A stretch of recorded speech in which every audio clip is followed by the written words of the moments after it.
The India inside channel में आपका स्वागत है। आज का एपिसोड ना तो कोरोना वायरस से जुड़ा है ना ही पॉलिटिक्स से। आज का एपिसोड एक ऐसे सवाल से जुड़ा है जो हर इंसान के मन में एक ना एक बार तो जरूर आता है कि सरकार आखिर गरीबी खत्म करने के लिए नोट छाप के लोगों में बांट क्यों नहीं देती, क्योंकि सरकार के पास ऐसा करने के लिए वो तमाम संसाधन पहले से ही मौजूद है। तो इस एपिसोड में हम इस सवाल का जवाब ढूंढने की कोशिश करेंगे। तो आइए समझते हैं, अगर सरकार यह बदलाव करती है, अगर सरकार यह काम करती है तो देश में क्या क्या बदलाव संभव है। पहले हम इसे समझते हैं। पहला बदलाव यह होगा कि अमीरी और गरीबी का जो फासला है वो पूरी तरह से खत्म हो जाएगा। दूसरा बदलाव यह होगा कि लोगों की जेबें नोटों से बिल्कुल भर जाएगी। और तीसरा और सबसे महत्वपूर्ण बदलाव यह होगा कि रोजगार की तो जरूरत ही नहीं पड़ेगी, क्योंकि रोजगार हम करते ही क्यों है, पैसे कमाने के लिए, पर वो तो पहले से ही सबके पास मौजूद रहेंगे। पर और यह सुन के अब आपको लग रहा होगा कि इसके तो सिर्फ फायदे ही फायदे हैं, पर असल कहानी तो इसके बिल्कुल ही विपरीत है। क्योंकि जब लोगों के पास यूं ही पैसे आ रहे होंगे तब लोग वही पैसे कमाने के लिए मेहनत क्यों करेंगे। हाँ, मेहनत करेंगे तब करेंगे जो वही काम करने के लिए उन लोगों को पहले से ज्यादा पैसे मिल रहे होंगे। उदाहरण के तौर पे हम अपनी ही बात कर लेते हैं। मान लीजिए मेरे पास 1 भी रुपया नहीं है। अगर आप मुझे 100 रुपया भी देंगे तो मैं आपके लिए काम करने के लिए तैयार हो जाऊंगा। पर सपोज कीजिए मेरे पास पहले से ही 1 लाख रुपया मौजूद है।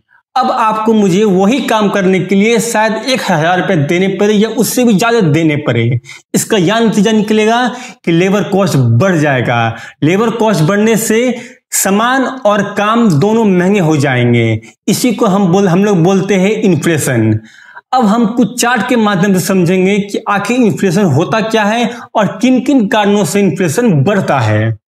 तो अब हम इस इमेज के द्वारा समझेंगे कि इन्फ्लेशन क्या होता है और ये बढ़ता कैसे है। इन्फ्लेशन को समझने के लिए हम किसी 2 समय को कंपेयर करेंगे। यहाँ हमने 1975 और 2019 को कंपेयर किया है, यानी कि 44 साल का फासला। 1975 में 10 ग्राम सोने का दाम 500 रुपया था, पर वही 2019 में उसी 10 ग्राम सोने का दाम 33,000 रुपया हो गया। अगर आप 1975 में 50,000 रुपये का सोना खरीदते तो आपको 1 किलो सोना यानी 1000 ग्राम सोना मिलता, पर वही अगर आप 2019 में 50,000 रुपये का सोना खरीदते तो आपको महज 15 ग्राम सोना मिलता।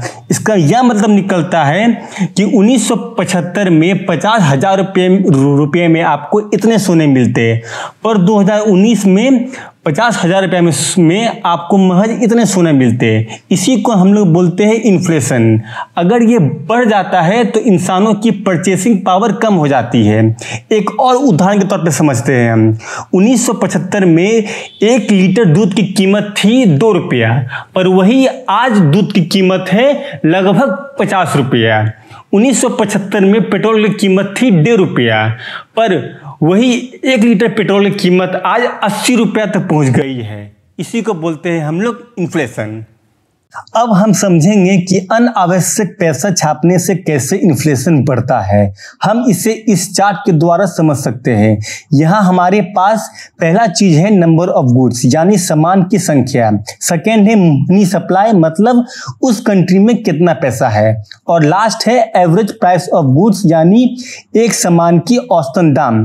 सपोज कीजिए एक देश के पास 1 मिलियन गुड्स है, यानी 10 लाख सामान, और उस देश की मार्केट में 1 करोड़ रुपया है, तो उस हिसाब से एक सामान का दाम 10 रुपया हो जाएगा। पर उस देश की सरकार ने यह सोचा कि 1 करोड़ रुपया और छापते हैं, तो अब मार्केट में 2 करोड़ रुपया हो गया और सामान वही 10 लाख के 10 लाख है। मतलब सामान की संख्या में कोई इजाफा नहीं आया। तो इसका यह नतीजा निकला कि एवरेज प्राइस ऑफ गुड्स, यानी एक सामान की औसतन दाम बढ़ के 20 रुपया हो गया। तो इसका यह कंक्लूजन निकलता है कि उस देश में इन्फ्लेशन 100% बढ़ गई। तो ये था इन्फ्लेशन। क्या आपको पता है कि यह गलती जिम्बाब्वे और जर्मनी जैसे बड़े बड़े देश पहले ही कर चुके हैं। तो आइए समझते हैं कि इन 2 देशों ने ऐसा क्यों किया था। प्रथम विश्व युद्ध के बाद जर्मनी की अर्थव्यवस्था चरमरा गई। युद्ध की जरूरतें पूरा करने के लिए जर्मनी ने बहुत से देशों से कर्जा ले लिया था, मगर युद्ध में हुई हार के बाद वो कर्ज नहीं चुका पाए। कर्ज चुकाने के लिए उन्होंने अनलिमिटेड पैसा छापा, जिसके कारण वहां की मुद्रा की अवमूल्यन हो गई और वहां की महंगाई आसमान छूने लगी। अब आते हैं जिम्बाब्वे की कहानी की तरफ।